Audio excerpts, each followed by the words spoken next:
po sa ating lahat at welcome po. Salamat sa Panginoon. Tayo po muna yung dalangin. Father God, salamat Panginoon sa napakagandang panahon na pinagkaloob mo sa iyong mga anak. Salamat Panginoon sa pag-iingat sa bawat isa na nakarating sa lugar ito na ligtas Ama. Salamat Panginoon, pagpalain mo ang bawat isa Panginoon at ang aming mga tahanan na iwan sa aming mga lugar Panginoon. Ingatan mo rin Panginoon ang mga mahal sa buhay. At alam ko Father God, bigyan mo kami ng katalinuhan, maunawaan namin yung tuturo ngayong gabi Panginoon. At ako Lord bilang lingkod mo Panginoon, tulungan mo ako Panginoon, hindi maibahagi lang ayon sa iyong kalooban naman. Salamat po Panginoon, pamidalangin sa pangalan ng Panginoon Jesus. Amen. Thank you Lord. Purihin ang Panginoon. Napakabuti po ng Diyos sa bawat isa sa atin. Talagang wala pong katulad ng pagmamahal ng Panginoon. Sino ba yung gusto ng maging masaya ang buhay, malusog ang pamilya, malakas ang pangatawan palagi, at laging nagtatagumpay? Diba tayong lahat gusto natin yun? Pero ano nyo mangyayari lahat ng bagay na yan kung ang Panginoon po palagi ang bida sa ating buhay. Sa ating tahanan, ang Diyos ang bida. Dapat siya lagi yung napararangalan. Siya lagi yung napapapurihan. Siya lagi yung nabibigyan ng, kumbaga, papuri sa lahat ng ating ginagawa. Siya lagi yung bida.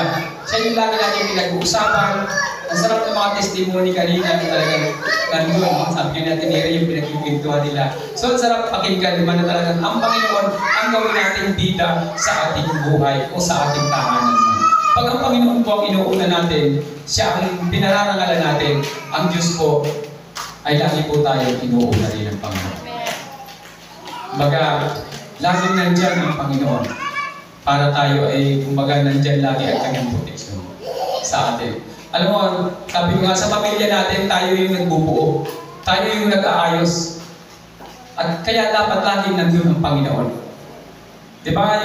Kung papansinin mo, pag ikaw ay yung parang ang pagsisimba mo ay parang optional. Diba parang okay lang kung gusto mong magsimba, pwede, pero kung ayaw mo, hindi ka magsisimba. Pagdating ng panahon, parang yung mga anak mo, pagdating ng panahon, parang wala na sa kanilang value yung church. Kasi yun din yung magiging buhay nila. At pagdating na sila yung may edad na, pag siya inaya mo sa simbahan, parang hindi siya excited. Ayaw niyang pumunta. Kasi alam niyo po, ang target ng kaaway, hindi naman talaga ang simbahan. Ang pamilya po. Ang target ng kaaway ang pamilya. Kasi alam niyo, ang unang ginawa ng Panginoon, nung lalangin ang mundo, pamilya muna, hindi church. Pamilya muna ang unang ginawa ng Panginoon. Nagbuo siya ng pamilya. Kaya yung target ng kaaway, noon pa man, pamilya ang target ng kaaway. Kasi alam ng kaaway na pag nasira yung anak mo, sa bandang huli, masisira ka rin. Diba? Pansinin mo bakit may mga pamilya na kuminsan may mga anak na ayaw manatili sa tahanan. Parang gusto niya lagi sa ibang lugar, sa mga barkada.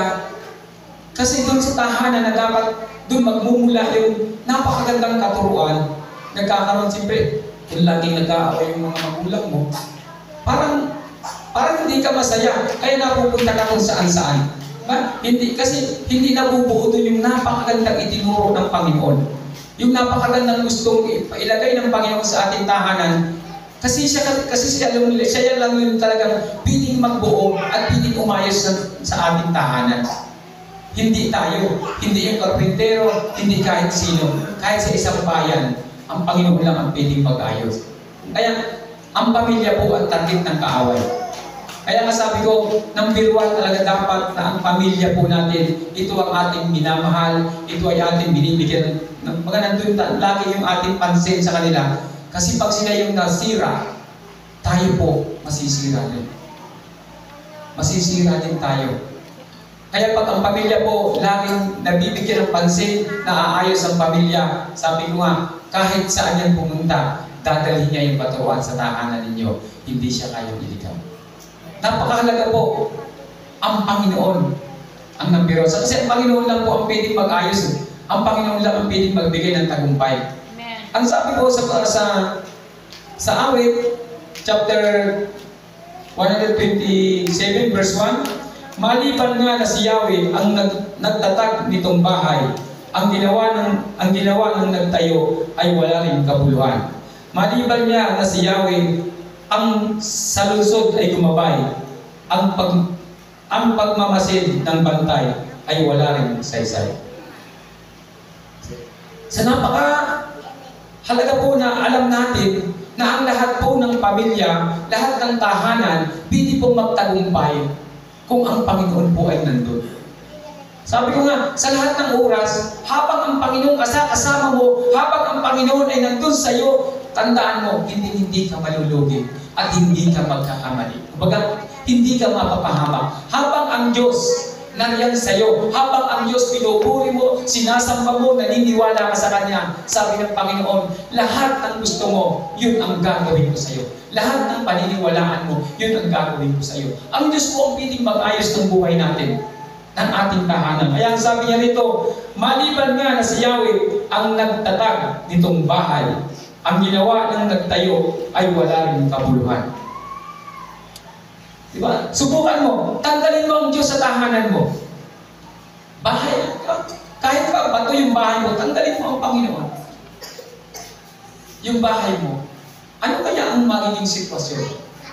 Kung wala ang Panginoon sa ating tahanan, sa tingin mo, mabubuo ang isang magandang relasyon sa lugar na yun? Sa tingin mo, mabubuo ang isang magandang pamilya sa lugar na yun? Sa tingin mo, mabubuo ang isang ugali ng isang bata bago siya lumaki ng isang magandang ugali? Magiging siya isang mabuting tao? Magiging siya isang mabuting bata? Sa panahon, sa tahanan yun na wala ang Diyos? Pag wala po ang Diyos, mag-aaway at mag-aaway pa. Hindi po magiging masaya ang pamilya. Kaya nga yung napakahalaga na tayo po, ang Panginoon po. Sabi ko nga, ang Panginoon lang talaga. Sabi nito, maliban nga na si Yahweh ang nagtatag nitong bahay, ang ginawa ng nagtayo ay wala rin kabuluhan. Kung hindi po ang Panginoon ang magtatatag, kahit pa sinong nagtayo, wala po itong kabuluhan. Lahat ng yun, ng iyong ginawa, wala pong kabuluhan. Eh sabi niya rito sa, ang sabi niya, ang lungsod ay ang sa lungsod ay gumabay, ang magmamasid ng bantay ay wala rin saysay. Sabi doon, maliban nga na si Yahweh, ang sa lungsod ay gumabay, ang pagmamasid ng bantay ay wala rin saysay. Kung hindi po ang Panginoon ang itinataas sa isang syudad, kaya nga tayo, napaka-swerte natin o napaka-bliss natin dahil dito ay, ang tawag sa ating bayan ay City of the Living God. Maliban daw na ang Diyos. Wala rin sa isa yung bantay. Naalala ko tuloy yung nangyari ng panahon ni Pangulong Duterte sa Tanawan, Batangas. Malapit yun sa lugar ng kapatid ko, sa Lipa. Yung mayor doon, di ba, ang bodyguard niya, kabila, dami niyang bantay. Pero isang putok lang, wala na yung buhay niya. Umasa siya sa mga bantay niya. Dami niyang bantay kasi alam niya, dito, nasip ako dito kasi ang dami kong bodyguard. Kaya po, pinapatuloy ng salita ng Panginoon, sabi niya rito, maliban nga na si Yahweh, ang sa lungsod ay gumabay. Ang pagmamasid ng bantay ay wala rin saysay. Wala rin pong saysay. Ang isang bayan o ang isang syudad, kung hindi po ang Panginoon ang mapapapurihan, hindi po magtatagumpay. Bakit po ang Puerto Princesa ay ramdam natin na masaya? Kumbaga iba ang takbo ng Puerto Princesa. Ang dami pong Kristiyano sa Puerto Princesa. Ang daming nananalangin. Kaya napakahalaga po sa tahanan. Ito pong tahanan kasi ito yung nagbubuo ng komunidad. Pag ang tahanan po ay masaya, pag ang tahanan po ay nagkakaisa, masaya ang tahanan, napakasaya po ng bayan. Kaya napakahalaga na sa ating tahanan, nabubuo po ang napakagandang relasyon. Kaya salamat sa Panginoon dahil alam ko sa ating ginagawa, sa ating hanggat kaya natin paniwalaan ang salita ng Panginoon, paniwalaan po natin. Mangyayari at mangyayari lahat ang bagay niya. Sabi ko nga sa aming buhay, ako hindi naman ako, sabi ko nga, hindi naman ako talagang, yung talagang kaya kong ibigay yung lahat ang gusto ng aking mga anak. Hindi ko kaya ibigay sa kanila. Nung panahon na maliit pa sila, pinapalo ko rin sila. Parang yung kamalang hindi nakatikim ng palo. Namamalo ako. Pero, nung sila lumaki na nagpamilya, halos ayaw nilang umalis sa katabi ko. Diba? Yung bang, parang, kahit si Jojo yan, ganyan na yung edad ni Jojo, hindi yan makakatulong hanggat hindi nag-live sa akin. Hanggat hindi niya nakukuha ang aking basbas, hindi yan matutulog. Kahit alas 11 na ng gabi, pagdating ko, maghihintay pa yan, pupunta pa yan sa bahay para mag-bless sa akin, para ibigay yung basbas. Kahit yung mga kapatid ko nagugulat sila sa basbas ko sa aking mga anak. Ay, pinapaspas ko kasi sa kanila yung gusto kong mangyari sa kanila. Yun ang, kaya pag nag-bless sila sa akin matagal, hindi yun God bless you lang. Kasi ibinabasbas ko yung gusto kong mangyari sa kanila hanggang sa darating na panahon. Napakahalaga po kasi. Kaya po, napakahalaga yung paglilihan sa mga anak. Kaya sila pag nag-bless yan sila sa akin, talagang parang ramdam nila yung binabanggit ko sa kanila. Pag kami dalawa magkaiba kami, si mama niya, kasi pag minsan yan tulog, gumagano na lang, ipuin mo na lang yun, wala nang sounds. Kaya, salamat sa Panginoon dahil lahat naman, lahat ng pinapaspas ko sa kanila ay binibigay ng Panginoon. Amen. Talagang napakabuti po ng Diyos sa atin. Ang Panginoon po lamang ang pwedeng magbuo, pwedeng umayos, pwedeng maging maganda ang ating buhay, yung ating tahanan, pag ang Panginoon po ang siyang may tatag. Sabi niya rito, maliban nga na si Yahweh ang nagtatag nitong bahay. Alam po ninyo, kahit na sabihin kayo ay kasal, laki ng handaan, ang daming litson, kung wala ang Diyos sa inyong pagmamahalan, sa gitna ninyo, wala ang Panginoon, hindi po mabubuo ang isang magandang relasyon. Kasi pag may takot sa Diyos, talagang, kumbaga, yung kahit wala siya, alam mo na, kumbaga yung pagmamahalan nyo hindi mawawasak. Pero pag walang takot sa Panginoon, ay hirap po yan. Talagang, napakahalaga po na ang ating pong pamilya o ang ating tahanan, ang Diyos po ang nagtatag. Ang sinasabi ng Diyos ang nagtatag, yung po bang ang pamumuhay natin kahit sa ating mga anak, ang Diyos ang lagi natin pinagmamalaki. Ang Diyos ang lagi natin binabanggit, ang Diyos lagi ang napaparangalan sa lahat ng ating ginagawa. At magtatagumpay po at magtatagumpay ang isang tahanan. Sabi niya rito, ang sino man kung si Yahweh buong pusong susundin, buhay niya ay uunlad at laging pagpapalain.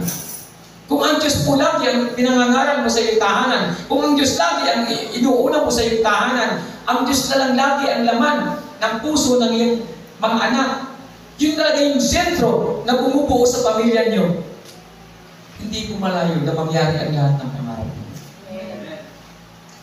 Mangyayari at mangyayari po. Hindi natin kayang protektahan ang sarili natin, pero kayang protektahan ng Diyos. Yan lagi yung sinasabi. Alam niyo po, kahit may mga pinagdadaanan kayo ng mga problema, sabi ko nga, pag ang tao, malaki ang pananampalataya sa Panginoon, kahit napakalaking problema sa harapan mo, kahit kabundok na problema, kahit ang laki ng bundok, nakikita mo pa rin yung likod. Alam mo pa rin kung ano yung naroon. Alam mo na, pakalampas dito, sa kabila, napakalaking pagpapala. Yun po yung mata ng mga Kristiyano. Kahit napakalaking pinagdadaanan mo, hindi mo makita yung kabila. Pero alam mo, na mayroong napakagandang naghihintay sa'yo sa kabila ng problema ito. Kaya po, yung mga pinagdadaanan natin, pag marunong kang, sabi ko nga, yung problema, para yung kutsilyo. Pag hinawakan mo yan sa talim, masusugatan ka. Pero pag hinawakan mo yan sa handle, magagamit mo yung tools sa bagay para sa iyong buhay.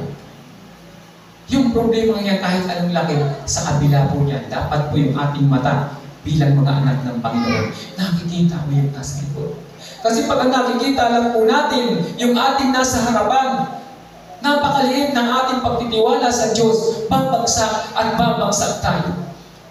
Pero pag kahit anong laki ng pinagdadaanan ng problema at ang nakikita mo yung nasa likod, alam ko, pakalipas dito, nandun ang malaking blessing mula sa Panginoon. Magtatagumpayan ang magtatagumpayan. Pag lagi po natin iniisip na ang Diyos ang lagi natin kasama. Napakalaki po ng pagkakaiba na pag ikaw ay nasa Panginoon. Ibang-iba po sa tahanan ninyo, baga sa amin, sa pamilya namin, sabi ko nga, lahat tayo ako may pangarap. Sabi ko sa aming pamilya. Pero lahat ng yan ay walang kwenta kung wala ang Panginoon. Sabi ko nga, makamit mo ang lahat ng yaman sa mundo. Kung mapapahamak ang kaluluwa mo, wala rin kabuluhan ang lahat ng yan. Kaya ang lahat ng bagay sa mundo ito, dapat ang Panginoon ang mauna. Ibibigay lang ng Panginoon. Hindi naman pagsi ang Panginoon kasi hindi maramot ang Diyos. Pag inuuna mo siya, isusunod naman niya lahat ng kailangan mo. Pero pag inuuna mo yung kailangan mo, sabi ko nga, maraming tao, ang blessing nila, sarili lang nila. Magtatrabaho sila para kumita maghapon. Yun yung blessing nila, sarili lang nila. Pero yung nagtitiwala sa Panginoon, nananampalataya sa Panginoon, ang blessing nito, napakalaki. Hindi niya pinagtrabahunan, biglang dumarating, pinagpapala ng Diyos. Amen. May pagkakaiba po. Kaya nga yung blessing ng mga walang pananampalataya sa Panginoon, ang sarili lang. Ang sarili lang po. Pero ang blessing ng mayroong pananampalataya sa Panginoon, kahit may problema, nakangiti dahil alam niya doon sa kabila, no, napakalaki po yung pagpapala na ibibigay ng Diyos. Kaya, huwag po tayong, kumbaga yung panghinaan ng loob at saka yung mag-share, napakahalaga po. Kasi pag tayo po yung nag-share ng salita ng Panginoon, ito po ay napakalaking blessing na binabalik ng Diyos sa atin. Hindi po rin kasi katuwiran yung, hindi kasi ako tapos ng Bibles ko. Hindi ako kapag-aral kasi kaya hirap akong mag-share. Alam po ninyo, yung testimony ng isang pastor sa Mindoro, ito ay pastor ng Mangyan. Nagtataka sila, paano ka nakakapag-share? Inurit-urit pala yun. Hindi marunong magsulat, hindi marunong bumasa. Paano ka nakakilala? Nakakilala pala siya sa isang military. May nag-rekurida ron, napatanggap siya sa Panginoon. At pag meron siya gustong i-share, tumatakbo siya ng bayan, umuwi ng bayan. Pinapabasa niya ron sa military yung verse, mga 2 o 3, takbo na naman pabukid. At isinishare niya doon sa kapwa-mangyan niya. At ang daming nakakilala sa Panginoon. Kasi po, ang salita ng Panginoon, may kapangyarihan. Amen. Kung ito po'y walang kapangyarihan, ordinaryong box ang kanyang shiner, wala pong mangyayari doon. Sipin mo yun, hindi marunong magbasa at siya ay naging pastor. Diba? Ganun po kalupit ang pagkapangyarihan ng Diyos. Hindi kailangan matalino ka, hindi kailangan magaling ka. Tumatakbo pa siya doon sa military na nagpatanggap sa kanya, basahin mo po ito. At tinatandaan lang niya, takbo na naman siya. Kasi hindi pwedeng maraming verse kasi baka hindi niya matandaan, baka madapa siya, iba na yung mabanggit niya. Takbo sa kanyang tribo. At sinishare. At yung grupo nila na talagang walang pagkakilala sa Diyos, nakakilala sa Panginoon at nagkaroon po ng magandang pamumuhay yung mga tao sa Panginoon. Kasi po ang salita ng Diyos ay may kapangyarihan. Ayon po sa pag-aaral, ito ay baga inahilintulad sa mga box ng mga ginawa ng matatalinong tao, hindi po kayang paresan. Kasi po ito ay ginawa na mayroong Holy Spirit. Ito po ay ginawa ng Panginoon at walang pwedeng ipares. Kaya sa buhay po natin, napakahalaga sa ating tahanan na ang ating pong mga anak ay talagang papunlaan ang salita ng Panginoon. Kasi po pag sila'y bata para punlaan ang salita ng Panginoon, mabubuhay at mabubuhay po ito sa kanilang puso. Darating ang panahon, maghaharbis at maghaharbis sila. Wala pong hindi maghaharbis.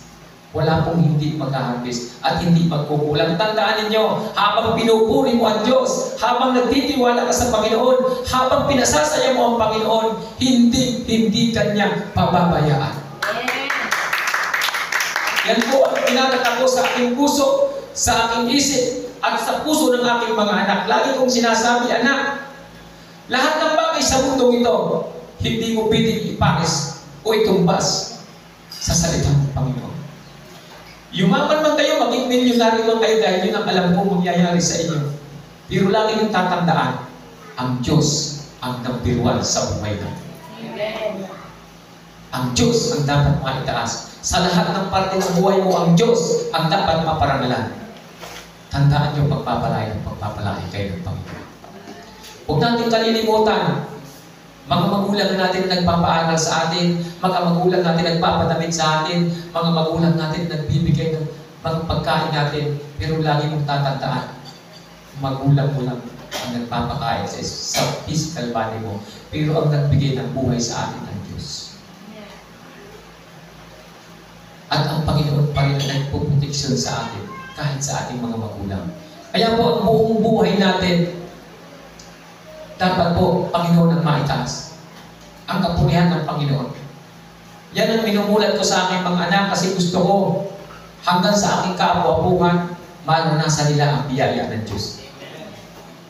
Kasi ang tagumpay sa mundong ito, Diyos lang po ang bibig. Sabi ko nga, lahat ng ginugusto mo, kayamanan, karangyaan, mga pera o bahay, mga sasakyan magaganda, ang lahat po ng yan ay nasa presensya ng Diyos. At walang ibang makakapag-satisfy sa tao kundi ang gumawa sa Kanya. At ang gumawa po sa atin ang Diyos. Kaya pag lagi mo siyang pinararangalan, lagi mo siyang pinupuri, lagi mo siyang dinadakila, inaawitan, at itinataas sa buhay mo, tandaan mo, hindi ka iniiwan ng Diyos. At lagi kong sinasabi, ang proteksyon ng Diyos, hindi po magkukulang sa iyo. Yan po ay talagang napapatunayan at pinatutunayan ng Panginoon sa mga taong nagtitiwala sa Kanya. Kaya nga, sa lahat ng takbo ng buhay natin, at ang sentro po ay ang Panginoon. Hindi mo pa man hinihingi sa Diyos, ibinibigay mo ng Panginoon. Marami po akong experience na talagang parang hindi kayang paniwalaan kung ikikwento mo lang.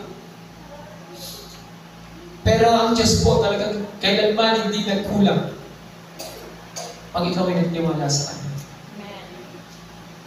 At sa ating po pamilya, pag ang Diyos po ang naitaas, wala kang pangamba. Magiging masaya ang buhay mo, masarap ang pakiramdam mo, dahil alam mo, sa darating na mga panahon, lahat ng anak mo magtatagumpay.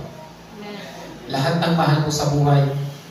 Kasi hindi naman po ang Diyos tulad ng tao na nagdanas ka ng hirap, tatawanan ka. Ang Panginoon, pag may pinagdaanan ka, alam ng Panginoon, pakalipas doon, napakalaki biyaya na ibibigay niya sa inyo.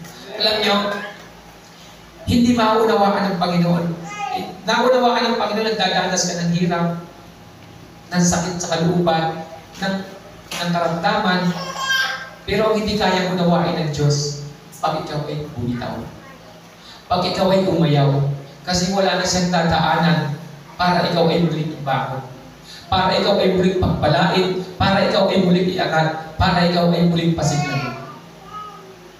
Doon pa lang po ang problema pinagdaanan, pero huwag mo kalilimutan na napakabuti po ng Diyos sa atin. Sa lahat po ng oras, sa lahat ng pagkakataon, pupuklurin at pupuklurin ng Diyos ang kanyang pamilya. Tandaan ninyo, pag kayo talagang taos-pusong nagtiwala sa Diyos, kailan man hindi gusto ng Panginoon na ang pamilya ay magkahiwalay. Sabi ko nga, meron akong pinsan, sabi niya, magka-abroad ako para yumaman ako. Ang kanyang titiwala din sabi niya, pag nag-abroad siya kasi malaking pipirahin kaya yayaman ako. Sabi ko, ako hindi. Sabi ko, yung Diyos doon sa Amerika, yun din ang Diyos natin dito. Kung kaya niya akong pagpalain, kaya rin niya akong pagpalain dito. At yung mga kaibigan ko na dalawa, kung ibibilang ang takbo ng pamumuhay namin, mas mataas na yung level ng buhay ko kaysa sa kanila. Pero balik-balik sila sa abroad. Bakit yung Diyos pa doon? Hindi ba natin Diyos dito? Kung kaya akong pagpalain ng Panginoon dito, doon lang ba ako kaya pagpalain ng Panginoon? Dito kaya niya akong pagpalain. Kung gusto ka ng Panginoon pagpalain, wala kahit sino makahahadla. Sabi niya kahit harangan pa yan, lulusot at lulusot ang blessing at ibibigay ng Diyos sa iyo. Pag tayo pinagtiwala sa Panginoon, pag ang ating pong tahanan ay puspos ng banal na Espiritu siyang nananahan dyan, hindi papayag ang Diyos na yung tahanan pinaghaharian niya ay kukutsain ng tao. Sasabihin ng tao, yan ang Betus. Ganyang klase ang kanyang buhay. Hindi po mangyayari yan. Tandaan ninyo, hindi mangyayari yan. Kailanman, hindi ka ipahihiyan ng Diyos. Amen. Kaya, lagi ko pong pinag-iitan ang kapangyarihan ng Panginoon. Kasi po ito yung nararanasan ko. Sa buhay po natin, sa tahanan natin, siya po ang gawin natin bida. Yes. Ang Panginoon po ang gawin natin bida. Ang pangalan ng Panginoong Isus. Ang siya po lagi-lagi ilagay. Sabi nga sa kanyang salita, ilagay mo ang aking kautusan sa hamba ng tahanan, sa lahat, sa iyong braso, kumbaga, ikwintas mo ito. At sabi sa Diyos, basahin mo ito araw-gabi. At ikaw ay magtatagumpay. Hindi sinabi ng Panginoon, basahin mo ito para ikaw ay magpuyat. Hindi eh. Basahin mo ito at ikaw ay magtatagumpay. Kung sinabi ng Panginoon, basahin mo ito para ikaw ay magpuyat, hindi na ako magbabasa. Pero sabi ng Panginoon, basahin mo ito at ikaw ay magtatagumpay. Diba? Paano ka naman magtatagumpay kung pag nag-pray ka, Panginoon, alam mo na Lord, Amen. Eh wala man lang ka-effort. Wala man, para ka lang, hindi ka napuyat eh, para ka lang para kang hirap naman nun. Talagang dapat magkaroon tayo ng time sa pananalangin. Kung pinakailangan lumuhod tayo. Sabi ko nga, sa lahat ng problema, lalo kung magdidesisyon ka sa isang malaking bagay, tumakbo ka muna sa kwarto mo. Manalangin ka muna. Humiling ka muna, Panginoon, ano po ang gagawin ko? Humiling ka ng wisdom sa Panginoon kung anong dapat mong gawin. Huwag agad-agad ikaw magdidesisyon. Ang Panginoon, sangkunin mo muna sa Kanya. May Diyos tayo eh. Hanggang sabi ng Panginoon, hanggang naniniwala kayo, anak.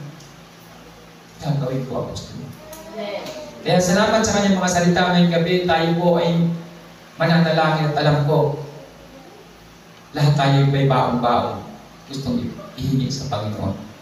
Alam po ninyo, ang Panginoon pala, pagpasok mo pa lang, kita niya sa puso mo. At pag nakita sa puso mo kung ano yung gusto mo, i-prepare agad ng Panginoon para ipadala sa atin. Ang problema lang po minsan, pag malapit na sa atin, ay ito na yung parcel mo. Naku, hindi natok yan. Hindi nalaman kung saan yung address. Kasi nawala. Idadating na sana kaso wala pala si ano dito. Kaya napakahalaga po lagi tayo nakatuon sa Panginoon.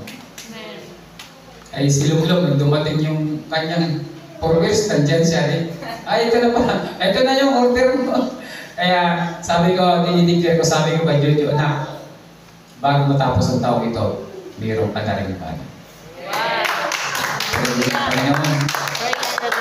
At si Paul, nagkahangad din sabi niya, pa, ako rin, siyempre, mayroong ka rin. Dati gusto niya pick up, pero ngayon pa na yung gusto niya. Sabi ko kasi, pag pick up, kasi pag maraming business sa pwedeng gawin, pwede mong deliveran. Sabi ko sa kanya, alam mo Paul, kung pangarap mo yung mag-deliver, pag umalis ka para mangambas, isasara mo, yung produkto mo, hindi makukuha ng tao. Pag pick up lang, pag tinakpan mo, pag alis mo, pag binuksan, makukuha. Okay lang yung kay Lunglong, kasi ang ikakarga ni Lunglong, may mga pangarga yung mga ganyan, nagkakakot-takot lang siya, at saka mga manok, ganun. At saka yung kasing pick-up design yung kay Lunglong eh. Kasi busing siya, dapat ang busing ay meron na. Kaya nakadesign sa kanya yung pick-up. Ay kaninang maga, hindi ako nakatis, i-drenade ko. Sabi ko, i-drive this ko, may kabantulog siya. Nagpunta ako sa bayan. Kaya, kasi sabi ko, pag may mga time na may lakad ako, magpapalit tayo. Sa'yo muna yung kuya, akin muna ito sa'yo. Kaya salamat sa Panginoon, alam ko na excited na nga ako magkaroon ng gawain sa malayo-layo. Dati. Ay ko, kailan ba ang gawain na medyo malayo-layo? Salamat sa Panginoon sa ating pong pagtitiwala sa Diyos. Pagpapalain po ang ating mga pamilya. Kaya pag kayo magbabasbas sa anak nyo, dagdagan nyo yung basbas nyo. Ibigay nyo sa kanya yung talagang kailangan niya. Dagdagan mo, wala namang wala namang nagbabawal. Dagdagan mo ng dagdagan kung ano yung gusto mong ibigay sa kanya. Kaya yung mga anak ko, tuwag-tuwa yan pag binabasbasan ko. Talagang, kasi ako naglalaan talaga ako ng para. Pero pag yung, kaya siguro sanay sila na pag hindi makatulog kahit si Jojo. Kaya siguro si Jojo ayaw niya pumunta sa ibang lugar. Kasi trabaho yan sa Taytay, nagkasakit pa. May sakit dito si Jojo, pinuntahan ko doon. Sabi ko, umuwi na lang kayo. Kasi siguro namimiss niya yung basbas ko sa kanya na gabi-gabi. Kaya sabi ko, hindi ako nagsasabi sa mga anak ko na lumayo kayo. Pero hindi ko rin naman sinasabihan sila na dito lang kayo. Desisyon naman nila yan na dito sila. Kasi baka isipin naman ng iba, bira naman kasi pastor, ay yung mga anak niya ayaw mo lang palayo-layo. Hindi po. Sila po talaga ang may desisyon na sila ay dito. Ako lang na nagdidesisyon na gusto ko makabiyahe ng malayo-layo. Kasi sa kanya pray ng Panginoon sa kanyang mga salita ngayong gabi, tayo po ay manalangin. Dakilang Ama namin nasa langit na kapangyarihan sa lahat. Maraming salamat po, Ama, sa bawat pamilyang narito, Panginoon. Dalangin ko, Lord, maranasan nila, Panginoon, ang inyong kapangyarihan sa kanilang tahanan, ang mga himalang bagay, Panginoon, na alam namin, yung mga himalang bagay sa buhay namin ay kukulang at nangyayari. Salamat po, Panginoon, pagpalain ng bawat isa, Panginoon, ngayong gabi, Panginoon. Paspasan mo ang bawat isa at patuloy na ingatan, Panginoon. Lord, ito po aming dalangin sa pangalan ng Panginoon Jesus. Amen. Thank you, Lord.